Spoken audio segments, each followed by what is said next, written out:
Paradoksnya nih, orang Kristen itu kalau lebih dekat dengan Tuhan, dia makin berasa dirinya berdosa. Tapi tidak semua sadar itu ya. Iya, Justru- karena kita hidup di tengah dunia Tipu-tipu. tipu-tipu.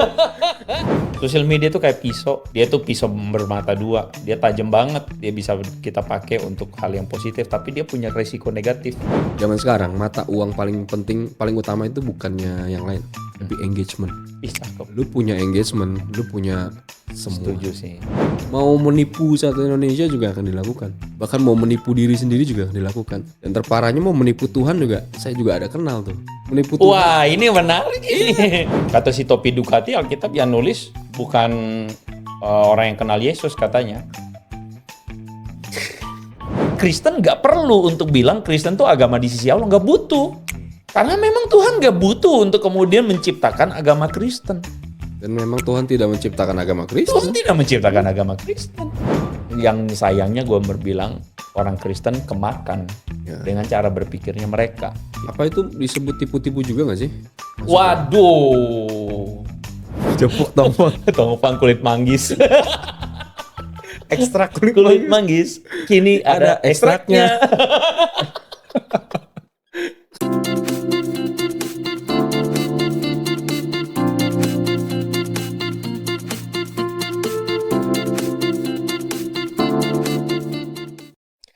Selamat datang di channel Andre Tunggal. Saya yakin Anda mengklik video ini karena sebagian dari Anda mungkin sudah langsung notice bahwa saya rasa episode kali ini menarik sekali. Kenapa menarik? Karena kita kedatangan seorang teman yang sebenarnya saya nggak tahu apakah kontennya sudah muncul di Gereja 360 atau enggak. Saya nggak tahu dah, nanti teman-teman cek aja. Yang pasti dia bersama dengan saya ngobrol di Gereja 360. Dia adalah seorang yang dikenal di mungkin platform yang lain, di TikTok atau mungkin di Instagram, lebih kondang di sana. Dan dia dikenal sebagai seorang yang suka membongkar tipu-tipu. Jadi segala sesuatu yang ada di dunia ini ternyata banyak yang tipu-tipu. Kita hidup di tengah dunia tipu-tipu. Tapi orang ini adalah orang yang berani dengan apa ya? Dengan bold sekali dia munculin, dia membongkar kelakuan sebagian orang yang suka nipu-nipu di sosial media. Dan di situ dia tunjukin kebenarannya seperti apa. Dan ketika dia melakukan itu, ternyata risikonya gede juga. Dia juga di satu sisi diserbu juga oleh sebagian buzzer, sebagian orang-orang yang memang tidak suka bahwa segala yang tipu-tipu itu dibuka terang benderang. So please welcome Bro Ethan Michael. Thank you kok. Thank you bro. Sudah mengundang lagi. 2 kali. Semoga gak bosen ya penonton ya. Tentu nggak bosan ya. Semoga. Nggak bosan. Karena orang kayak lu unik bro. Kalau iya, standar. Ya oke lah. Gue hargai ketika lu menyebut diri lu standar. Gue juga standar kok. Tapi standar kita standarnya Tuhan. Gue suka. Rohani banget ya. Lu rohani banget bro. Enggak, aslinya enggak. Aslinya enggak? Ya, sebenarnya agak gimana sama kata rohani ya. Mungkin sadar diri. Sadar diri. Contoh kan rohani itu, lu ngapain sih ke gereja, lu masih dosa, lu ngapain sih berdoa, hidup lu begitu, lu ngapain begini ngomongin Tuhan, hidup lu masih gitu. Nah itu kan terkesan rohani kan, tapi menurut gua kita harus begitu. Gua suka. Jangan tunggu kita hidup benar baru ke gereja. Maksudnya jangan tunggu hidup benar kita baru berdoa. Gua suka. Ya nggak bisa. Justru karena kita sadar kita banyak lemah, banyak kurang ya harus cari Tuhan terus. Demikian podcast kali ini saudara-saudara. Aduh udah nunggu sejam nih. Nggak, gue rasa lu udah punchline lu masuk aja udah bagus tuh. Seriusan. Karena hari ini banyak orang hidup dalam sok-sokan rohani. Tapi gue suka definisi lu tadi. Karena ini sebenarnya adalah disclaimer dulu pertama. Takutnya ini kan ada teman-teman yang nonton nih. Ntar gue ngomong rohani, alah hidup lu juga masih gitu lu. Maksudnya gitu. Tapi ya gue gak menutupi, gue juga banyak salah, banyak kadang-kadang sama diri sendiri juga. Gue suka. Apa sih lu? Gue suka. Tapi ya harus rohani tanda petik ya mendekatkan. Gue rasa bukan rohani tanda petik ya, rohani. Gimana? Harusnya definisi rohani itu ya. Definisi rohani itu adalah sadar diri. Dan yang gue sangat setuju bahwa sebenarnya kekristenan selalu bicara itu. Gue selalu bilang, gue kebetulan ngajar juga ya sama beberapa teman-teman sekolah teologi ya, gue ngajar. Terus kita lagi ngomongin doktrin dosa. Terus gue bilang gini ya, jangan pernah kalian berhenti mengkhotbahkan dosa. Tapi bukan untuk menuding orang bahwa dosa lu, bukan. Tapi dosa ini adalah sebuah kesadaran diri kita bahwa kita tuh adalah manusia berdosa yang harus betul-betul sadar diri, karena pertobatan itu baru muncul dalam keberdosaan, dalam kesadaran diri. Orang kalau nggak sadar diri, orang nggak bisa dekat sama Tuhan. Betul. Gitu sama kita buat dosa, gue juga saat gue nggak merasa berdosa, wah tuh akan menjadi titik paling bahaya dalam hidup kayaknya. Betul. Deh. Ada yang ngajarin bahwa tenang aja kan, kita kan sudah anugerah, sudah apa. Bagi gue itu kebenaran setengah loh. Lu ngerti anugerah bukan berarti lu tidak menyadari lu tuh berdosa. Kan ibarat sama seperti lu tuh mendekat kepada sang terang. Lu mendekat kepada sang terang, lu makin sadar bahwa ternyata, gila gue punya jerawat misalnya. Gue makin mendekat kepada sang terang, gue punya keriput. Justru mendekat lu kepada terang itu makin membuat lu sadar. Ironinya nih, paradoksnya nih, orang Kristen itu kalau lebih dekat dengan Tuhan, dia makin berasa dirinya berdosa. Paradoksnya begitu. Tapi tidak semua sadar itu ya? Iya. Karena kita hidup di tengah dunia tipu-tipu. Seperti topik kita hari ini. Apalagi sosial media kok. Aduh. Gue suka. Minggu lalu kita ngobrol ya, kok Andre jarang main sosmed. Lebih bagus begitu. Karena kalau gue walaupun baru lah ya, bisa dibilang enggak lah, lu dari dulu juga, lu 2019 kan. Tapi dulu kan di YouTube tidak kenal dengan konten kreator. Dulu gue menutup diri. Sekarang tuh gue banyak bergaul dengan konten kreator. Collab sana sini di Instagram gitu kan. Bahkan cross niche kan. Cross beda genre tapi kita niche-nya ngobrol-ngobrol. Tapi memang dunia sosmed tuh dunia palsu. Palsu banget. Percaya palsu banget. Makanya kayak sebenarnya kalau gue hari-hari sebenarnya nggak mau main sosmed, cuman kan gimana kebutuhan konten kan. Ada yang pernah tanya gue juga tuh, gue kan selalu bilang dalam khotbah gue juga, misalnya gue selalu bilang bahwa sosial media tuh kayak pisau, dia tuh pisau bermata dua, dia tajam banget, dia bisa kita pakai untuk hal yang positif, tapi dia punya resiko negatif. Resiko ya, gue bilang resiko. Gue nggak bilang bahwa dia akan selalu, tapi dia punya resiko. Setuju. Bahwa dia bisa melukai tangan kita, ya kan, dan sebagainya. Sama bahwa sosial media itu pada akhirnya dia berjumpa dengan kecenderungan kita. Kecenderungan berdosa kita, kecenderungan pamer, kecenderungan narsis, kecenderungan pengen cari penerimaan orang, kecenderungan pengen dilihat sempurna. Iya, akhirnya fake, terus cuman mencari validasi kan. Iya. Oh, itu banyak. Karena kan menurut gue ya kok, zaman sekarang mata uang paling penting, paling utama itu bukannya yang lain, tapi engagement. Cakep. Lu punya engagement, lu punya semua. Setuju sih. Semua. Lu punya engagement, semua orang cari lu. Semua. Lu mereka mau ride the wave. Ya, engagementnya dan tidak harus baik juga. Iya sih. Gue mengalami walaupun tidak skala besar. Contoh waktu gue engagement tinggi, ini bukannya ini gimana ya. Itu pada reach out yang centang-centang biru, yang jutaan follower. Saat itu kan masih naif ya, masih wah gue disupport nih, kita collab. Gue datang jauh-jauh ke sana segala macem. Setelah selesai konten, dulu gue. Iya. Wah itu kayak sekali dua kali lama-lama. Oh gitu cara kerjanya. Jadi ya sudah, makanya tidak mau akhirnya sama teman-teman yang lain, sama influencer konten kreator yang lain nggak mau terlalu membuka diri lagi, standar aja. Konten yuk gini basa-basi tapi itu udah tidak menganggap wah gue dikelilingi dengan orang-orang terkenal, nggak mau. Iya. Gue juga lewatin fase yang sama bro. Ya cuman gue bersyukur mungkin nih level exposure atau level intensnya gue sama lu mungkin beda, dalam arti lu lebih intens. Ya I mean begini ya, gue percaya bahwa Tuhan tuh kayak megang tangan kita tuh masing-masing dengan perjalanan kita masing-masing. Gue kalau di posisi lu gue abis kali, mungkin ya. Artinya iya, makanya kita masing-masing punya ininya kita sendiri. Dengan gue di Instagram kan ada dashboard kan, professional dashboard itu 1 bulan 90 juta views tuh. Wow. 90 juta. Ya, jutaan akun ngunjung ke, kan ada datanya kan. Iya. Memang agak gimana ya? Ya terlalu besar juga. Waktu saat itu ya, sedikit cerita ya, saat lagi viral itu Januari itu gue tidur 1 hari itu 3 jam. Oke, sebelum gue masuk dengan intensitinya ini, mungkin teman-teman masih bertanya, Ethan Michael, sebagian dari kalian mungkin udah langsung googling, tapi sebagian nonton aja nggak mau Google gitu ya. Jadi bro Ethan Michael ini terkenal viral belakangan ini karena kontennya yang membongkar fakta di balik giveaway settingan. Iya. Begitu gue ngomong gitu oke nggak? Betul. Lebih tepatnya membongkar konspirasi ternak follower. Wih, ngeri bener. Ternak follower saudara-saudara ya. Itu dari Bobon Santoso itu. Iya. Kalau dari dia ngasih. Iya. Bobon yang kasih ya? Bobon ngasih. Jadi ternak follower itu elaborasi sedikit dong bro. Sebetulnya konten kreator itu memang menernak follower. Tidak ada masalah dengan itu. Ko Andre juga kan? Ya ada kita orang follow. Subscriber kita ya. Iya. Kita menjaga konten kita supaya baik, supaya follower orang follow kan. Supaya followernya nggak pergi. Supaya followernya juga ya stay. Ya itu kan ternak. Nah yang saya harus garis bawahi adalah konspirasinya tuh.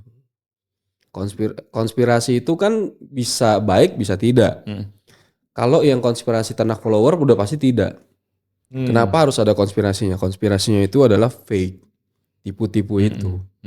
Menangnya siapa, orangnya siapa, skemanya gimana itu yang gua buat waktu itu, yang gua highlight lah. Walaupun sekarang sebetulnya sudah mereda. Sudah mereda.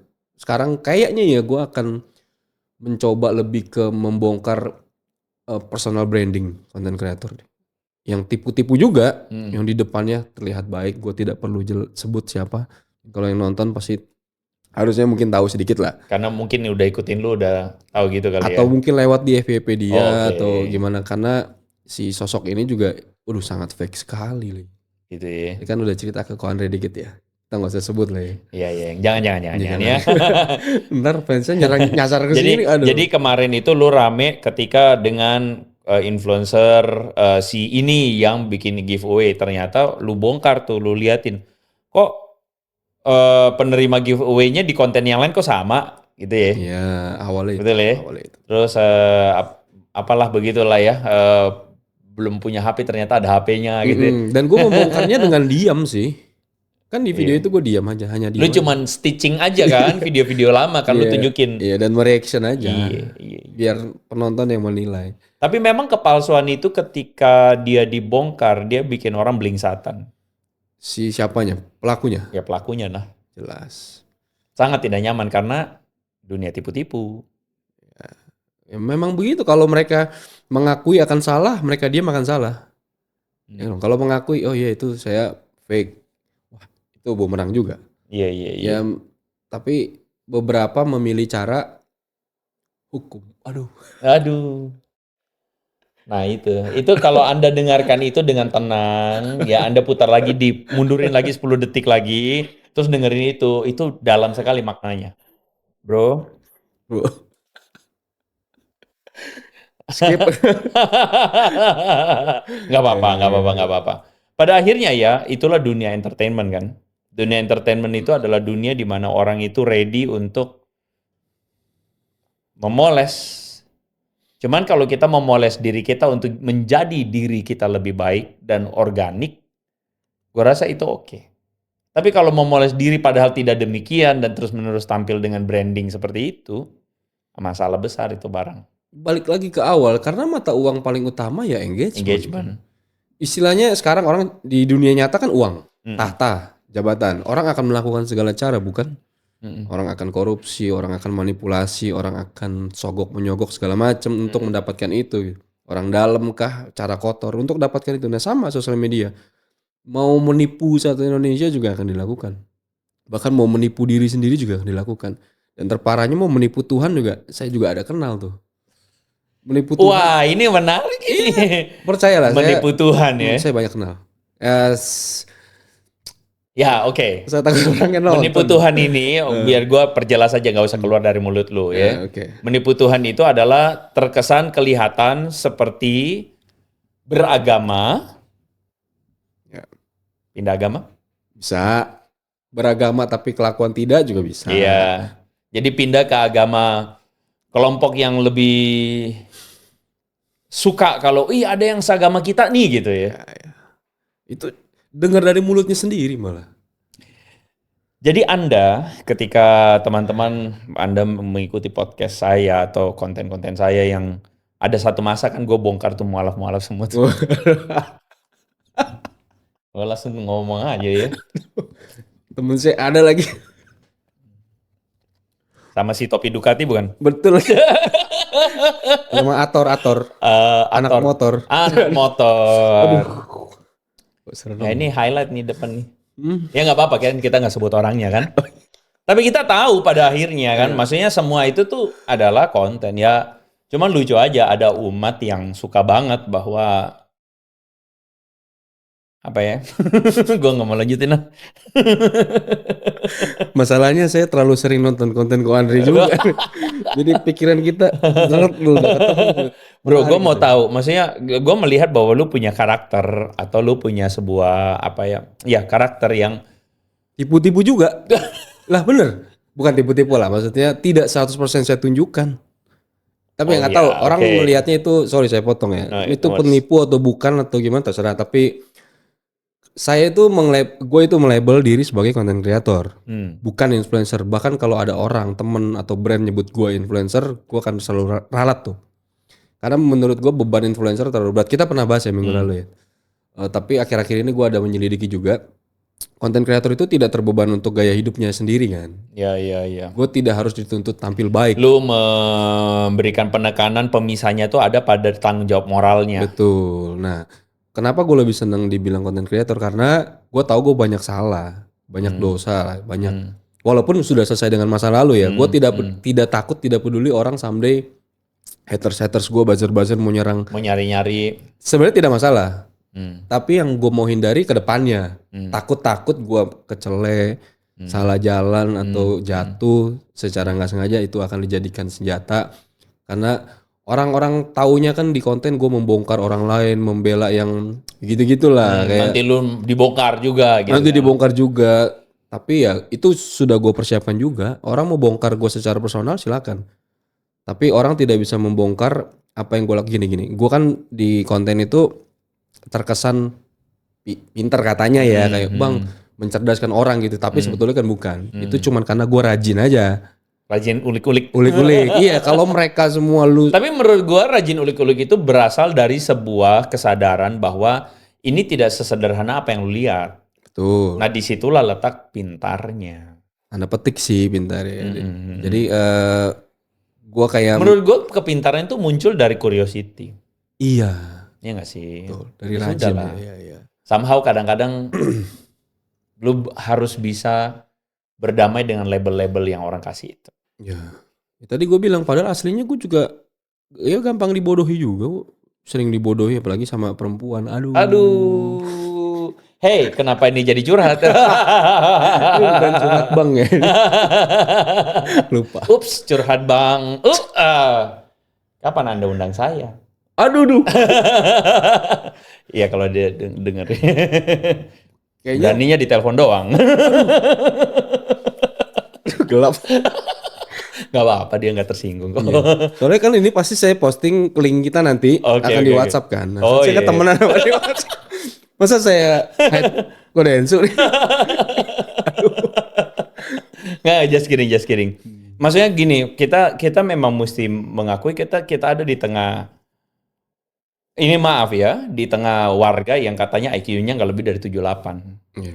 Katanya sih begitu. Memang begitu data. Waduh, memang data. Gak mau ngomong saya tadinya. Data. Saya ngomong di konten kok. Udah padanya. Saya ada bikin postingan kok. Iya.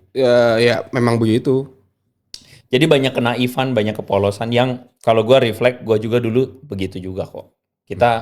Maksudnya gue pernah ada masa di mana juga sangat naif, sangat percaya buta, ya kan? Karena kan kita pernah, let's say anak-anak. Kita pernah menjadi anak-anak, kita pernah bertumbuh besar dalam cara pikir anak-anak. Yeah. Jadi kita tuh bisa juga terhadap yang namanya agama, kepercayaan, kita terima mentah-mentah, telan aja mentah-mentah. Nah yang gue mau pointing out ini adalah lu punya sebuah mekanisme di mana lu mau untuk mencari sesuatu di balik apa yang kelihatan. Yeah. Apa sih yang bikin lu kayak gitu? Pertama memang orangnya penasaran, curiosity tadi pertama. Kedua, gue demen membaca sebetulnya.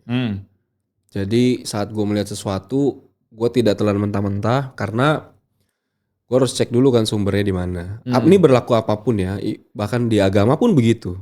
Sempat ada di masa persimpangan juga pasti ada. Karena dulu kan gue nggak lahir Kristen.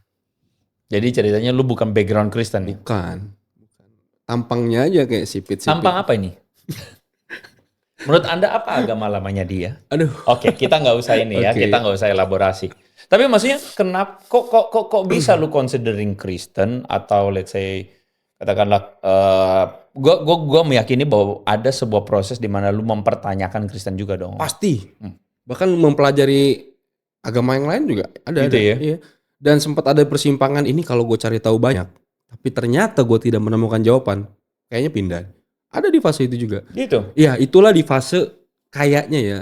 Gue menjadi salah satu momentum gue di titik sekarang. Nggak gampang percayaan. Skeptis lah. Skeptis dan kritis. Jadi saat gue harus mempercayai sesuatu, gue harus tahu dulu. Kayak misalkan baca Alkitab juga, gue harus tahu ini buatnya tuh, ini yang nulis siapa. Menarik. Iya, konteksnya apa. Terus maksudnya apa, ini di zaman kapan, itu gue harus tahu dulu. Kata si Topi Ducati, Alkitab yang nulis bukan orang yang kenal Yesus katanya.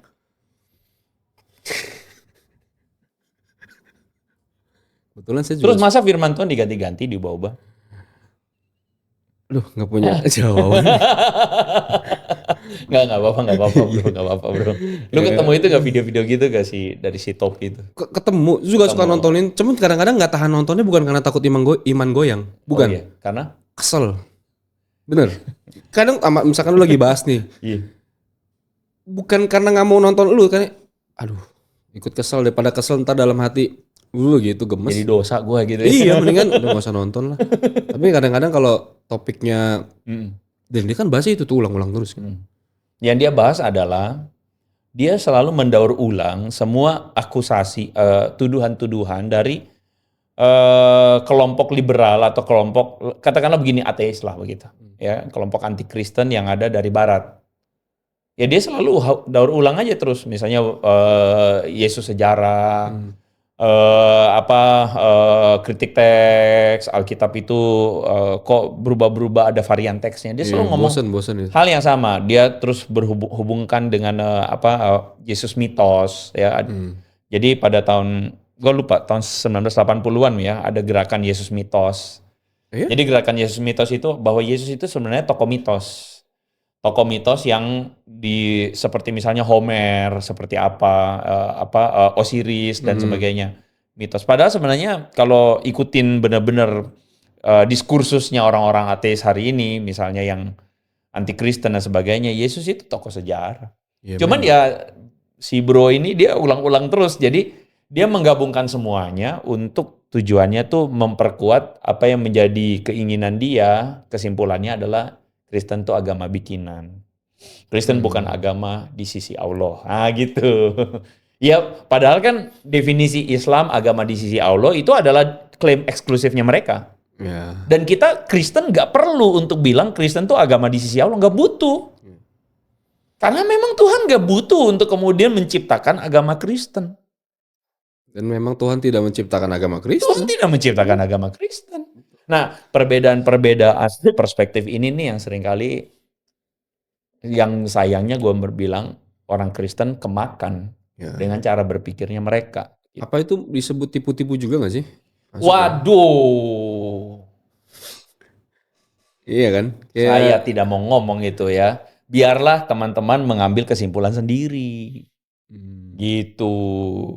Alright. Jadi aus.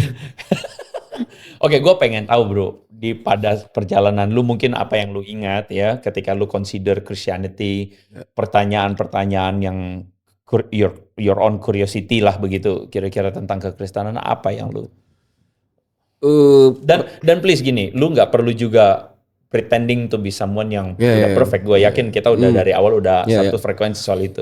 Jadi misalnya juga dalam proses perjalanan ini bisa jadi kan ada hal yang kita memang belum ngerti juga. Tapi setidaknya ada sebuah proses perjalanan di mana lu consider Christianity. Apa yang bikin lu kemudian kayak merasa, wah kayaknya ini jalan yang memang layak gua ambil nih gitu. Jadi dulu kan gue bukan Kristen. Ini lanjutin cerita yang tadi ya. Dulu kan tidak terlahir Kristen kan. Tapi dari awal nih gue selalu merasa dari gue kecil, gue lahir itu memang Tuhan tuh sudah pilih. Karena bayangin dari lahir di culture A, tidak ada yang datang untuk ke B yuk, nggak ada tuh.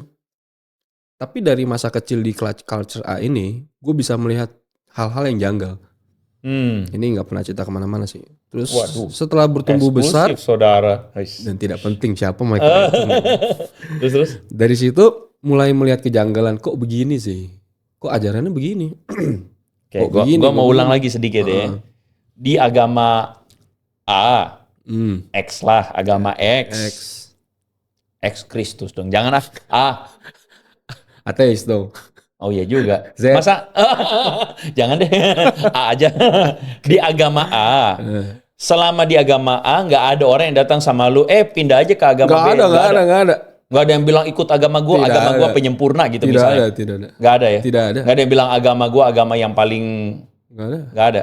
Karena agama yang lain itu juga santuy-santuy aja gitu ya. Iya. Jadi pas di agama ini lu merasa nggak ada yang datang sama lu, tapi lu sadar sendiri. Gitu. Sadar sendiri. Oke. Kayak melihat tadi lah, hal gini kok aneh ya. Lama-lama bertumbuh, di situ mulai pelan-pelan mencari tahu sendiri. Kalau begitu ini ngaco, yang mana nih yang benar? Nah mulai dari situ jalan terbuka. Contoh diajak baru nih fase ini diajak saudara, kan gue 2 alam kan, mix. Lu kaki kanan kaki kiri beda nih. Iya. Oke. Benar-benar 2 alam, dari ras dan agama tuh gue dari background yang berbeda. Gitu. Ya. Tapi lu kelihatannya bukan mix loh. Ya, karena perawatan pakai cefuk sih.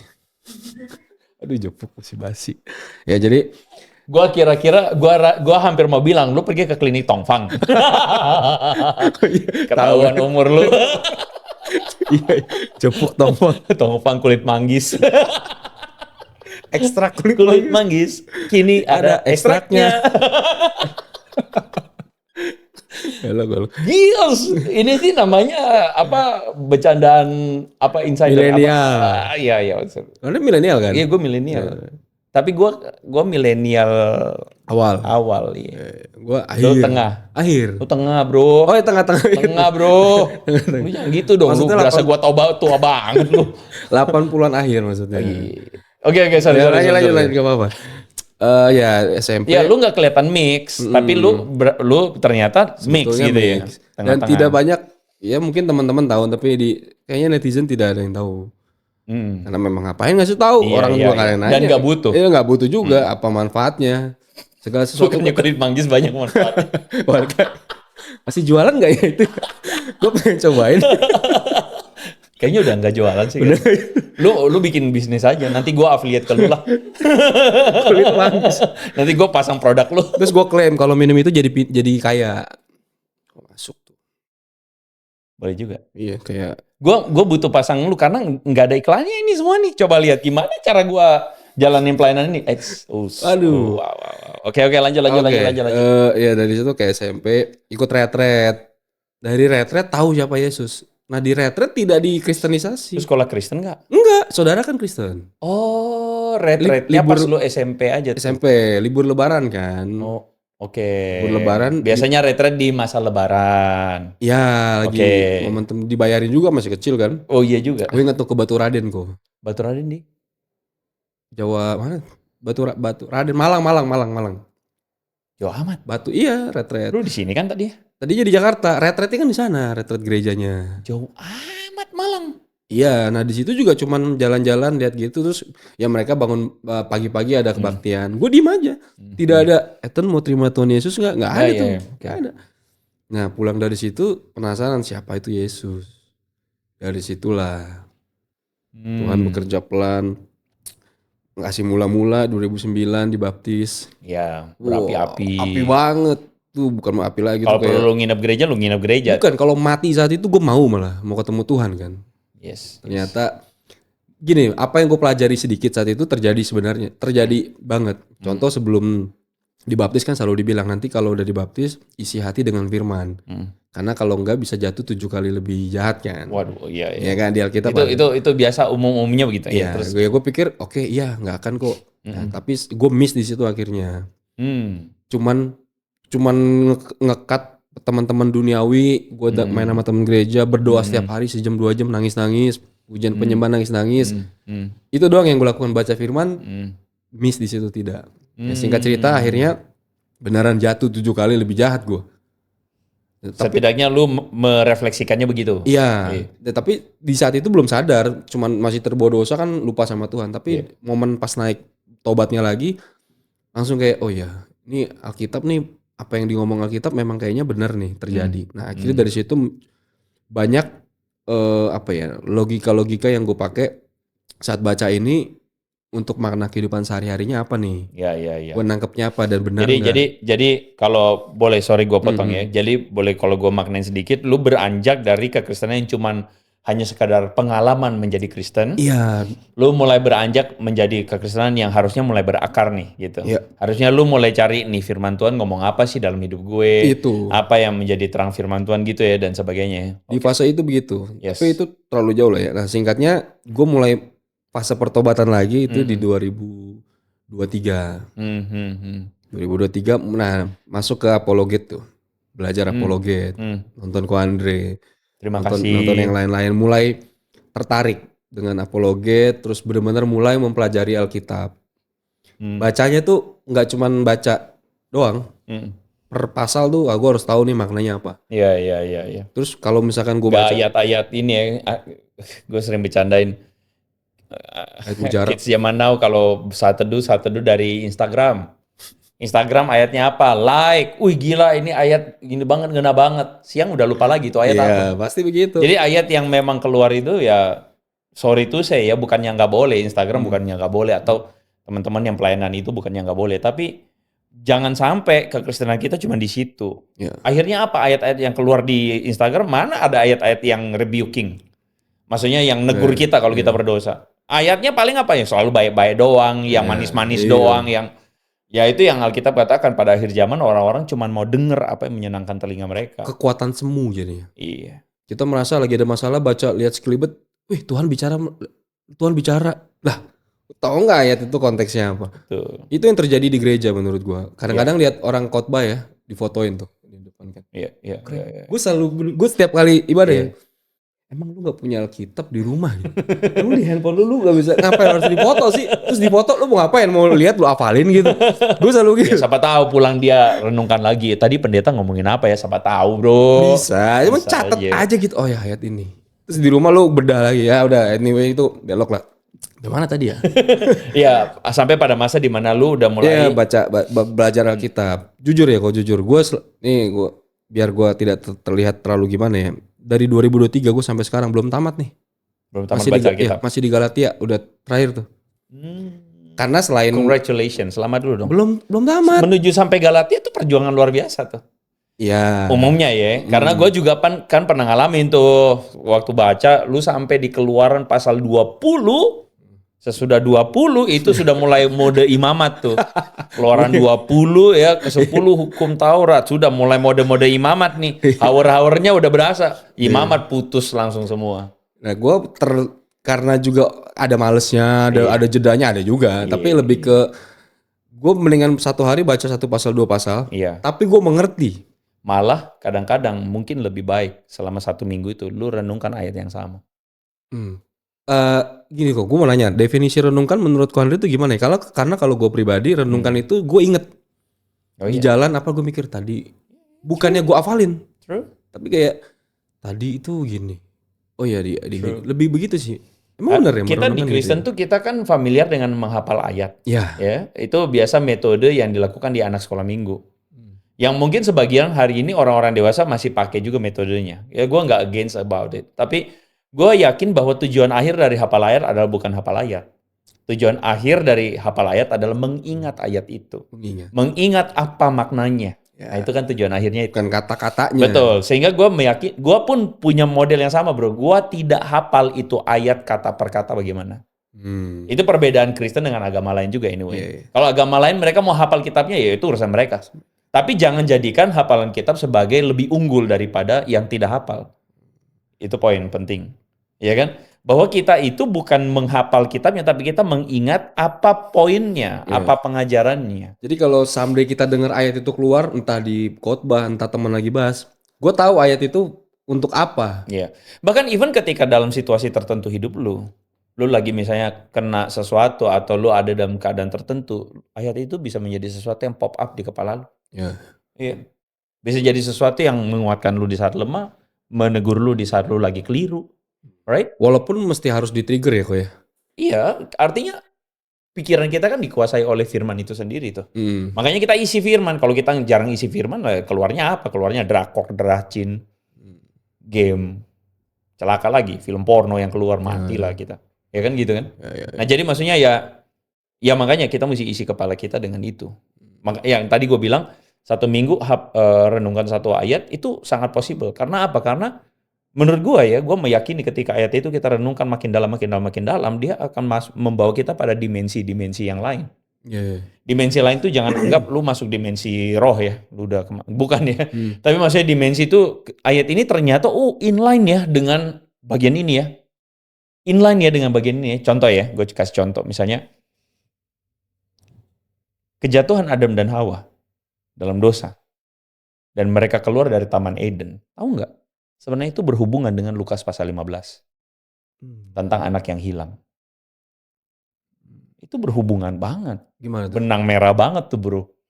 Ntar gue khotbah lagi di sini. Gak apa-apa. Jadi gini, Adam dan Hawa nih jatuh dalam dosa nih, keluar dari Taman Eden. Narasi populernya apa? Narasi populernya mereka melakukan dosa, mereka berdosa, mereka diusir keluar dari Taman Eden. Iya nggak? Itu narasi populernya. Karena mereka berbuat dosa. Kenapa mereka harus keluar dari Eden?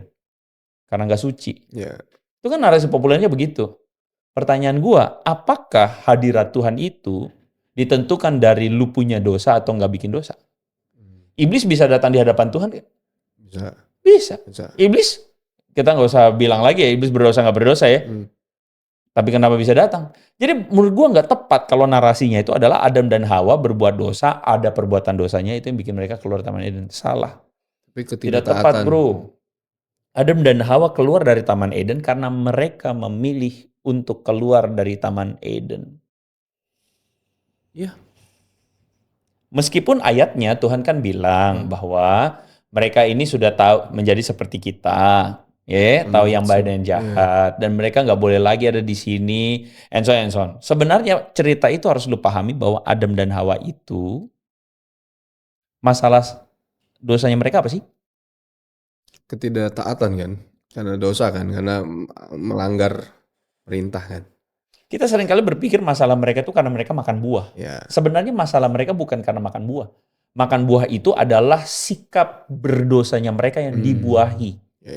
Tindakannya. Mereka makan buah itu sebenarnya adalah sebuah tindakan yang muncul dari sikap hati mereka. Kan Tuhan bilang ini buah jangan makan. Artinya Tuhan bilang tuh buah ini jahat. Semua ini baik. Ini ada satu jahat, jangan makan.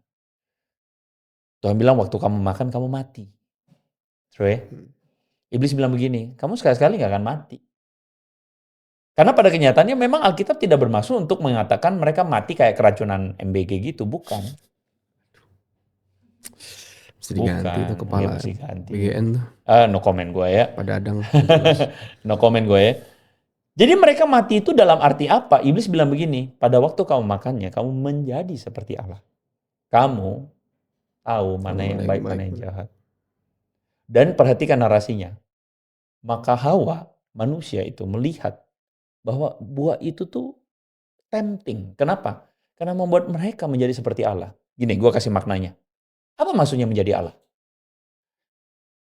Tuhan kan yang nentuin. Yang lain ini baik. Yang ini jangan. Contoh nih ya. Nih. Ini semua boleh. Yang ini jangan. Dengan kata lain Tuhan bilang yang ini baik. Yang ini jahat. Betul nggak? Tapi ketika misalnya gua nih Hawa nih. Gua ambil ini makan. Sebenarnya tindakan gua itu didasari atas pikiran apa? Bahwa gua mau bilang Tuhan, buat lu ini jahat. Sorry. Buat gue ini baik. Gua makan. Waktu gue makan, gue tuh sebenarnya didasari atas pemikiran bahwa ini baik buat gue. Kok bisa gue jadi seperti Tuhan? Karena gue lah yang nentuin mana yang baik, mana yang jahat. Oh, wow. You get it? Ya, itu ya. Namanya natur dosa. Natur dosa itu adalah lu terlepas dari Tuhan dan kebenarannya. Lu tentuin kebenaran lu sendiri. Gue lah yang menentukan ini baik buat gue. You get it? Itu natur dosa ya. Itu natur dosa. Natur dosa itu adalah lu tentukan ini baik buat gue. Lu tentukan bahwa balas dendam lebih baik daripada mengampuni. Lu tentukan, right? Bahwa mengejar uang, kekayaan itu dia pakai segala cara, nggak ada salah. Lu tentukan. Lu tentukan untuk begini-gini. Lu tentukan. Itu natur dosa, bro. Lu jadi Tuhan buat diri sendiri. Makanya kan iblis ngomong itu nggak salah. Kamu akan menjadi seperti Allah. Karena bebas menentukan. Kamulah yang menentukan mana yang baik, mana yang jahat. Wow. Dan makanya Hawa bilang, tempting banget. Kenapa? Lu nggak perlu lagi di bawah otoritas Tuhan. Lu jadi Tuhan buat diri lu sendiri. Wow, great. Insight baru nih. Keren ya? Keren, gila. Jadi bukan karena makan buahnya, Adam dan Hawa itu jatuh, bukan. Dia cuman buah dari sikap hati yang paling dalamnya Adam dan Hawa. Bahwa dalam hati mereka, dengan kehendak bebas mereka itu, mereka yang menentukan. Mereka mau jadi Tuhan. Kalau Adam dan Hawa tidak makan buah, manusia akan tinggal di Taman Eden selamanya kan? Untuk memuji dan itu kan what if question. Iya, what if. Sebenarnya what if question itu kemungkinannya terlalu banyak.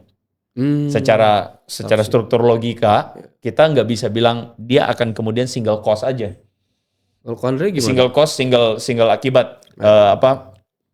Lu nggak jatuh dalam dosa, berarti lu sekarang di taman. Pemikiran gue waktu SD begitu sih. Anyway, pemikiran gue waktu SD adalah gue mau nyalain Adam tuh. Ntar kalau gue pulang ke sorga, dulu gue yakin masuk sorga kan dia waktu SD. Sekarang juga kok. Jadi gue bilang sama Adam, ntar gue akan minta pertanggungjawaban lu nih.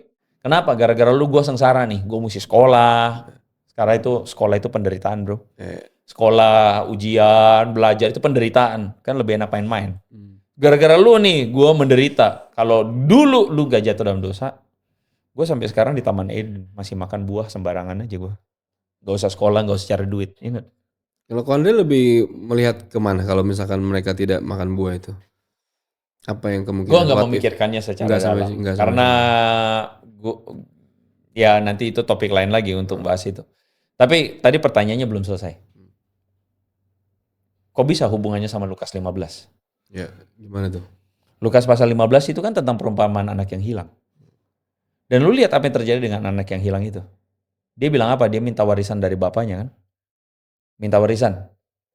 Bapaknya kasih. Kenapa lu mau kasih? Kenapa lu mau minta warisan? Karena gue gak mau tinggal di sini. Gue mau keluar.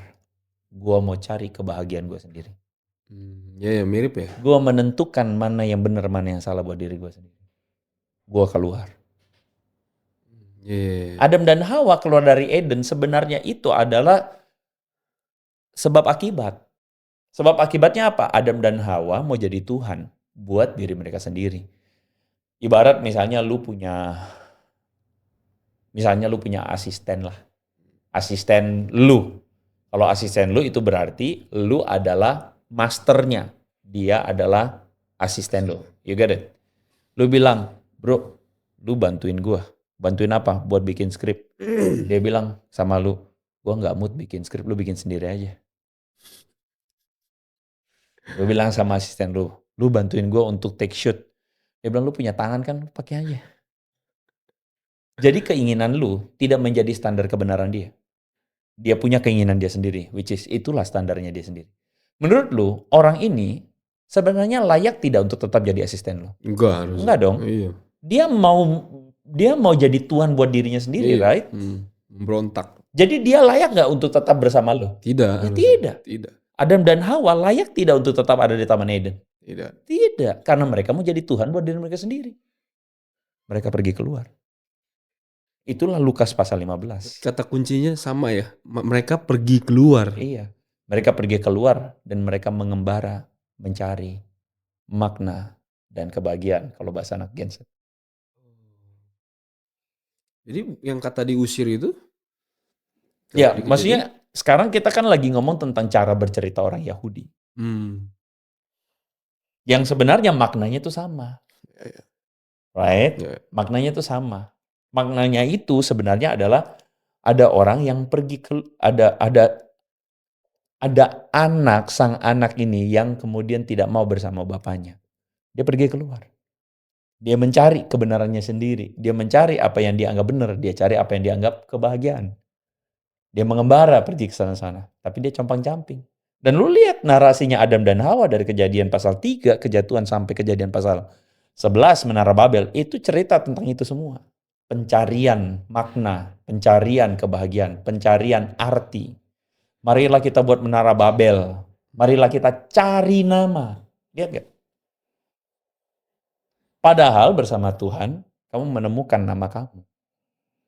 Kamu menemukan makna kamu. Kamu menemukan keberhargaan. Tapi hari ini orang mencari keberhargaan. Makanya orang cari apa? Pakai Rolex dong, supaya gue berharga. Pakai Versace dong, supaya gue berharga. Nah, itu alami manusia ya? Iya. Naturnya ya? Dan dunia semua hidup di situ. Iya. Dan kita sebagai umat Allah, kita harusnya sadar bahwa kita tuh bukan hidup berdasarkan standar dunia. Lucunya, banyak orang Kristen yang pakai nama Tuhan untuk menghidupi standar dunianya. Dan minta Tuhan untuk mengendorse keinginannya untuk menghidupi standar dunia. Banyak ya? Banyak banget. Pendeta? Ini bukan gereja 360. Oh iya, beda. So, mari kembali kepada poin lu tadi. Jadi lu menjadi orang yang kemudian ada pada fase di 2023, right? Bahwa lu kemudian jadi orang yang menjadikan firman itu jadi sesuatu yang berbicara. Ilmu dulu pertama. Oke. Biar gue baca, kan gue BTW suka sejarah kan. Iya. Jadi membaca Alkitab menurut gue tidak mengalami kesulitan tertentu karena memang suka sejarah. Karena lu suka lihat konteksnya jadinya. Iya suka. Memang kejadian gini. Emang beneran nih kejadian ini ada. Cross check tuh. Mau dari tesis mana di Google gue bacain, nonton YouTube semua gue bacain awal-awal. Walaupun pada akhirnya lebih sekarang fokus ke konteksnya aja, maknanya untuk kehidupan sehari-hari yang bisa gue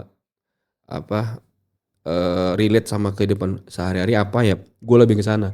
Walaupun tadi gue bilang bacanya sampai sekarang masih Galatia sih, kadang-kadang baca. Tapi teman-teman gereja yang lain tuh kayak udah tamat kan, di gereja gue kan ada bacaan setahun. Setahun kan.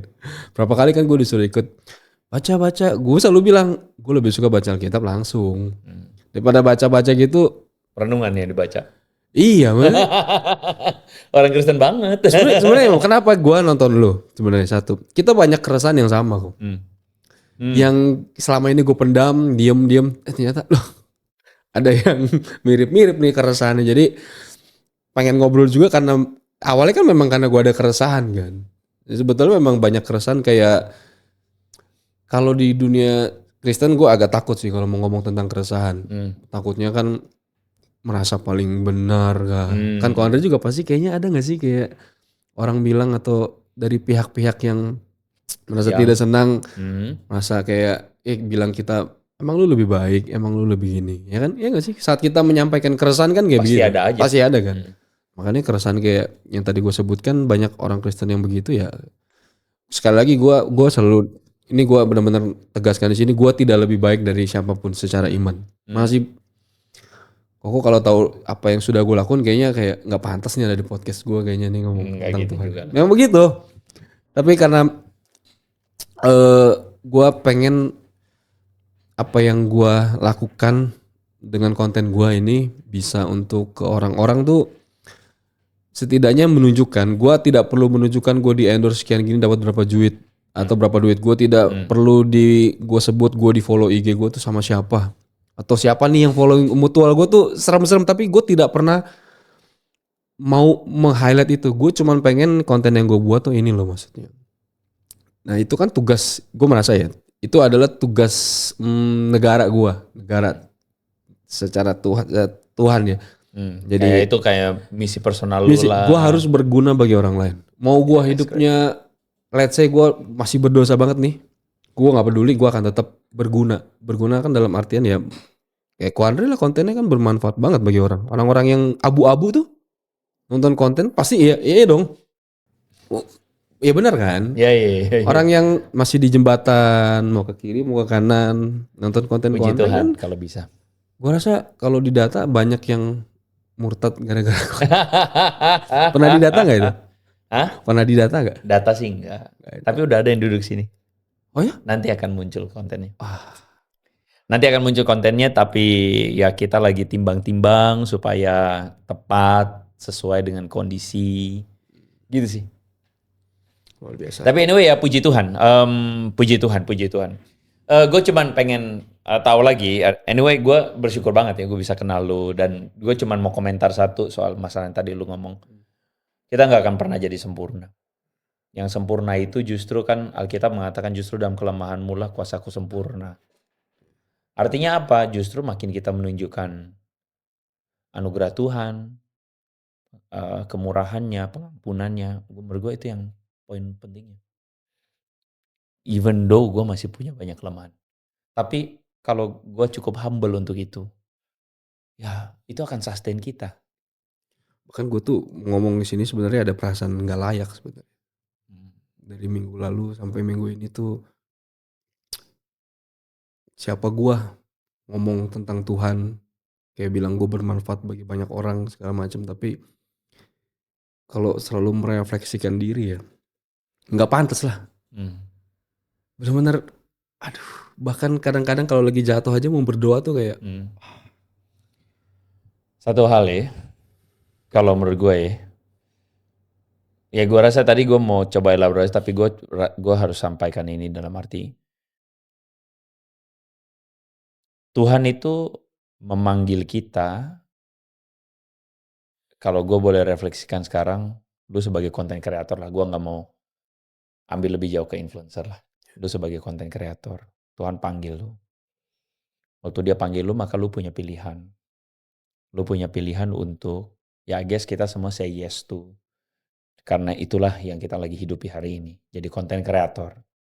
Tapi lu punya pilihan untuk rely on him bener-bener. Atau pada akhirnya, back to your definition again. Kayak Adam dan Hawa itu tadi. Gua percaya satu hal, selalu rely pada definisinya Tuhan itu. Kalau rely pada definisinya Tuhan itu, indahnya adalah anugerahnya memampukan kita. Anugerahnya tuh melayakkan kita yang tadinya tidak layak, layak. Ya udah kita jalanin aja. Disitulah makna hidup kita kan. Tuhan gak pernah pakai orang yang sempurna. Justru orang-orang yang banyak cacatnya, banyak lemahnya. Itu Tuhan pakai sehingga keberserahan mereka, ketundukan mereka, itu menjadi sempurna dan indah ketika itu match up sama panggilan Tuhan. Menurut gue sih itu. Dan yang kedua, ya orang bilang amit-amit ya. Gue juga berdoa selalu Tuhan kuatkan lu. Kita semua bisa jatuh. Lu bisa jatuh, gue bisa jatuh. Gue bahkan bisa jatuh, seriusan. Jatuh ini tentu bukan jatuh apa, tapi anyway apapun yang terjadi, gue selalu bilang, waktu kita jatuh, kita nggak bisa pencitraan apa-apa, seriusan. Jangan pernah pencitraan. Tapi biar itu keluar dari respon hati. Bahwa oke, gue salah. Atau mungkin oke, gue keliru. Atau oke, gue pernah melakukan hal yang keliru. Atau whatsoever, apapun itu. So be it. Makanya kerohanian itu nggak bisa di make up. Ya, setuju. Kerohanian itu tuh sesuatu yang natural keluar dari dalam. Jadi kebaikan itu pun menurut gue jangan di make up. Biar itu keluar dari natural. Kerendahan hati pun sama. Gitu. Jadi kan kayaknya episode Gereja 360 kita ada mention soal itu. Ya itu yang gue bilang, biarkan itu jadi harta lu. Itu yang akan sustain lu. Bahkan even gue selalu bilang sama diri gue juga, kalau satu waktu misalnya nanti pelayanan Andri Tunggal berakhir di sosial media, so be it. Ya karena kan semua milik Tuhan. So be it. Biarlah orang lain melanjutkannya. Gitu kan? Ya, tapi kalau Andri Tunggal nggak ada, ntar siapa yang mengcounter? Nggak, masih banyak. Mana ada siapa? Ya ada teman-teman lain lah. Cuman menurut gue misi utama gue bukan meng-counter. Iya paham, tapi ya paham. Misi utama gue simple, orang Kristen belajar. Itu misi utama gue sebenarnya. Kayaknya. Ya gue cuman pakai isu-isu sono aja. Iya kan? Karena kan itu kesempatan yang baik buat kita untuk orang Kristen belajar. Betul. Pengen dong lu terakhir. Apa yang lu pelajari dari konten gue? Wah. Apa yang lu pelajari menurut lu tuh kayak kayak gong banget nah gitu, kayak gong banget gitu. Contoh ya, kejadian misalkan ada, perlu sebut nama nggak ya? Misalkan Daniel Mananta nih. Boleh, sebut aja. Ini dia kan kayak menurut pandangan saya pribadi, saya kadang-kadang tidak sependapat dengan kontennya Ko Daniel. Karena menurut saya ya bla bla bla lah. Nah, saat saya ada keresahan, saya kayak pengen mencari sumber kalau keresahan saya ini valid nggak ya? Atau mungkin gue cuman sok-sokan aja, sok pinter, sok rohani, sok tahu, sok keras gitu loh. Tapi saat lihat konten Ko Andre pas bahas misalkan tentang dia ya, Daniel ya, nonton, berarti kita akhirnya koreksi diri. Misalkan keresahan gue yang A contoh, Ko Andre ngomong yang versi B, akhirnya kan gue jadi refleksi. Jangan-jangan memang keresahan gue ini cuman berdasarkan ini doang loh. Kayaknya gue salah. Atau misalkan keresahan kita sama, ada dalilnya, ada, lu kan selalu menjelaskan kan.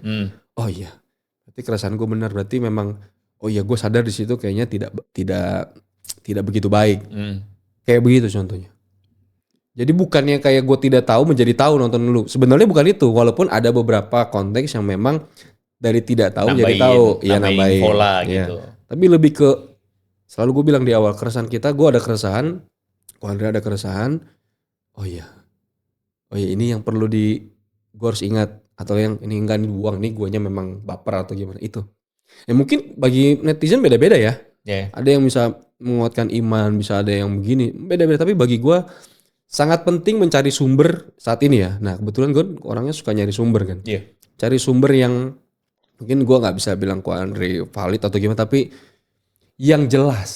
Nah itu jelas terus bisa diterima, gampang dicerna, dan tidak terkesan menye-menye, abu-abu, hitam. Ya itu sih, hitam. Ko Andre orang timur kan. Gua Ambon. Iya kan, gak besar di sana kan. Gue tahu kan.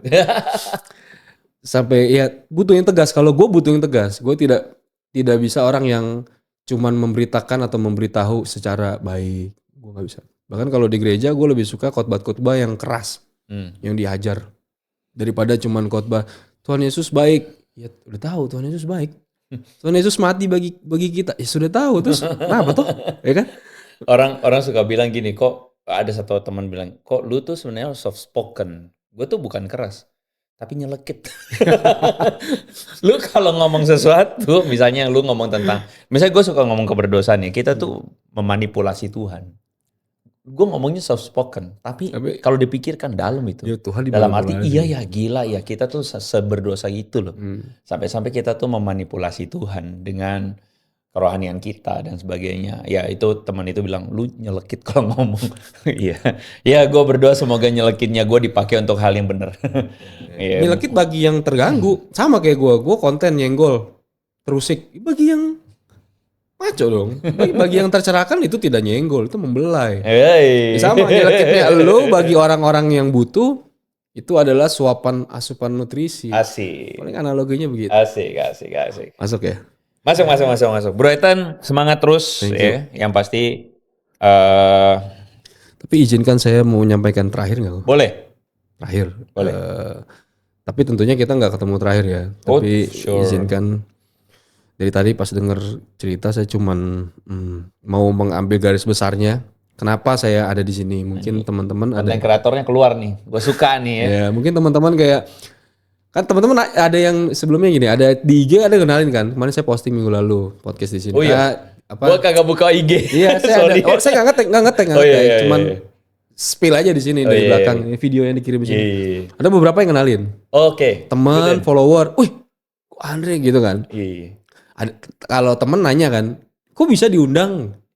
Kok bisa diundang, emang nyambung begitu? Saya selalu bilang, bukan gua yang diundang, gua yang reach out. Pada nanya, bahas apa, emang nyambung? Nonton aja ntar. Nah sama ini masuk ke apa yang gue mau sampaikan. Kenapa gue mau ngomong di sini sih? Walaupun tadi gue jelaskan juga, ada perasaan sebenarnya tinggal layak nih ngomong sama Ko Andre atau kita bahas tentang ini. Beneran ini beneran, no lebay. Oke. Tapi kenapa akhirnya gue mau ngomong di sini? Sebenarnya satu, entah minggu lalu kayak bahas apa enggak, tapi nggak apa-apa gue bahas lagi. Tahun lalu gue pernah serendah itu kok. Tadi udah pernah bilang juga ngojol. Ini bukan mau menceritakan kisah gue hebat atau ya. Kasihan dulu, enggak, tolong enggak. Ya enggak usah. Sekarang pun gue tidak kaya juga. Maksudnya gue belum kaya banget gitu. Enggak ada ya sesuatu yang bisa gue, wah ini loh. Jika nanti dipercayakan Tuhan, pakailah jadi berkat. Iya, maksud terbukalah untuk semua itu. Iya, oke. Tapi maksud gue yang mau sampaikan bukan apa yang sudah gue capai sekarang dan apa yang gue alami saat itu. Bukan, tapi menceritakan kehebatan bukan, tidak. Di Komsel gue kalau cerita, gue pernah pertama kali gue cerita di Komsel nih setelah badai lewat ya. Itu setelah gue dapat endorse pertama yang bayarannya wow gitu. Gitu gue langsung cerita dan gue nangis terisak-isak di situ. Teman-teman Komsel gue juga kayaknya, ini teman-teman kalau nonton terus ingat langsung semua hening, gue nangis seguk sampai salah satu teman Komsel kayak gitu. Nah ini yang gue mau sampaikan soal itu. Tuhan tidak mungkin akan membiarkan kita tergeletak sendiri, ini real. Teman-teman juga, wah bahkan semua udah pasti tahu. Tapi kita harus punya iman di situ. Kalau dari gue bilang iman itu bentuknya bisa macam-macam. Kalau gue adalah vision. Saat fase itu, fase gue setahun lalu, gue tidak pernah menjadi orang yang visioner. Gue tidak pernah menjadi orang yang ambisius. Gue orangnya tuh kalau di ini namanya stoicism. Stoik. Slow, nggak gagal, udah gitu. Tapi tahun lalu, saat gagal di titik itu, gue cuman bilang, Tuhan saya tahu ini tidak sementara. Tuhan saya tahu Tuhan biarin ini bukan karena Tuhan jahat. Itu selalu diulang-ulang. Saya nggak perlu cerita lebih detail segimana susahnya, cuman teman-teman terdekat pasti tahu. Tapi yang saya mau highlight sekali lagi, bener-bener kata-kata andalkan Tuhan tuh udah no debat. Gimana biar bisa mengandalkan Tuhan? Harus ada iman. Gimana cara punya iman? Ya memanage hubungan sama Tuhan kan. Baca Alkitab, berdoa, jaga hidup. Sudah, mau hidupmu kayak mau hidupmu di dasar jurang, tapi kalau kamu bisa jaga itu, ini dari gue ya, dan punya hubungan yang baik sama Tuhan, mau besok ditembak sniper pun bisa selamat, ya selamat. Itu yang gue alamin. Dan akhirnya gue sampai di titik dari yang jemputin orang, nah ini nih penting, jemputin orang mengharapkan tip 3.000, kan Maxim kan kecil banget ya. Maxim kecil banget. Saya makan harus di warteg yang ada lalernya, karena biar murah, sampai di titik datang ke podcast berbicara, didengar orang. Bukan saya dapat endorse berapa uang, saya nggak ngomongin uang ya. Sampai berimpact orang-orang, wah tersadarkan gitu ya. Dari titik itu ke titik 0 ke titik ya mungkin tidak 10 ya, 6. Itu aja udah amazing. Dan itu bukti Tuhan Yesus itu nyata. Yes. No debat. Ya kalau mau debat sama Ko Andri aja jangan saya. Gitu sih. Ya, Tuhan bekerja dalam kisah pribadi. Sorry saya ngomong agak. I love the way lu merasa gini. Ya. Lu merasa bahwa ada karya Tuhan yang besar, anugerah Tuhan yang besar yang lu ngalamin. Yes. Dan lu nggak bisa diam soal itu. Iya. Gue tidak. Kayaknya kalau gue diam, gue pendem aja sendiri. Gue cuma cerita ke temen. Kayaknya aneh. Ya, kalau menurut gue ya. Walaupun nih jujur ya, gue cerita ini tidak semuanya apa yang gue pikirkan tersampai di mulut nih. Karena gue tidak menyiapkan bakal ngomong ini. Tapi dari tadi gue harus ngomong. Tapi gue tidak tahu bahasanya ini tepat apa enggak. Tapi semoga teman-teman semua yang nonton paham maksud saya. Thank you so much, Bro Ethan. We pray for you, teman-teman, doakan. Gue merefleksikan sebenarnya nggak gampang ya jadi orang anak Tuhan di dunia sosial media ya. Di dunia penuh tipu-tipu ini. Apalagi di konten kontroversi. Lu harus berbagi kebaikan, edukasi, tapi saat brand-brand mikir-mikir mau amal lu. Gue gak ada brandnya lagi. Ini gak endorse ya. Jadi poinnya adalah gini. Doakan teman-teman ya. Doakan support teman-teman influencer yang sebenarnya mereka anak-anak Tuhan. Bahkan sebenarnya sekali lagi Tuhan itu kan percayakan itu. Subscriber, follower, ke lu, exposure. Itu Tuhan percayakan. Tentu bukan pada semua keadaan kita selalu bicara tentang Yesus, tidak juga. Tapi artinya dengan semua yang Tuhan percayakan, how, dan lu bertanggung jawabin itu semua nanti sama Tuhan. Ya, itu sesuatu yang pada akhirnya tidak mudah karena banyak konten kreator atau influencer lah katakanlah mereka jadinya melayani udah bukan lagi untuk Tuhan tapi melayani angka-angka itu. Melayani apa engagement-nya mereka dan sebagainya. Itu tujuan akhirnya. Nah, tentu kita berharap itu bukan jadi sesuatu yang kemudian jadi anak-anak Tuhan punya yang mereka hidupin gitu. Dan masuk ke anak Tuhan, sorry kalau nambahin dikit lagi. Banyak juga influencer Kristen. Jadi di saat satu momen mereka di kontennya berbicara tentang Yesus, berbicara tentang anak Tuhan. Mereka mau dilihat sebagai anak Tuhan, tapi di satu konten mereka berbicara binatang, kebun binatang, ngomong yang nggak pantas. Menurut saya itu juga saya resah. Ya, kontradiksi akhirnya. Ya walaupun mungkin dia kebutuhan konten atau gimana, saya paham, tapi kayaknya itu tidak. Ya, mungkin mereka melakukan entah karena karakter mereka atau karena requirement-nya begitu. Bisa. Ya penuh tipu-tipu. Kalau saya ada siasatnya. Apa tuh? Makanya saya di sosial media tidak mau terlalu rohani banget. Ya. Palingnya sesekali. Ya. Biar kayak misalkan nanti apa gimana orang, saya tidak menjadi batu sandungan. Oh si Ethan konten kreator Kristen nih. Tapi ntar kontennya ngomong ini, saya nggak mau gitu. Mendingan ya udah biasa aja. Teman-teman terima kasih untuk atensinya. Saya yakin Anda dapat sesuatu dari obrolan saya dengan Bro Ethan. Ya. Semoga. Dan sekali lagi doakan supaya kita bisa terus berkarya, bukan hanya sekadar berkarya buat diri kita, tapi kita melakukan satu banyak hal yang mempertanggungjawabkan apa yang sudah Tuhan kasih itu. Doakan Bro Ethan supaya dia ada dalam relnya Tuhan terus. Amin. Dalam kasih karunia Tuhan. Amin. So, silakan tuliskan apa yang Anda pikirkan di kolom komentar dan apa yang Anda dapatkan, silakan tuliskan dan jangan lupa untuk follow apa yang jadi konten Bro Ethan di Instagram dan juga di nggak terlalu aktif. Oke, Instagram aja. Silakan di follow. Follow dia. Terima kasih. Kalau gue di Instagram senyap. Ntar gue kasih deh. Balas chatnya 3 minggu. So make it simple, make it meaningful. God bless you teman-teman. Thank you, bro.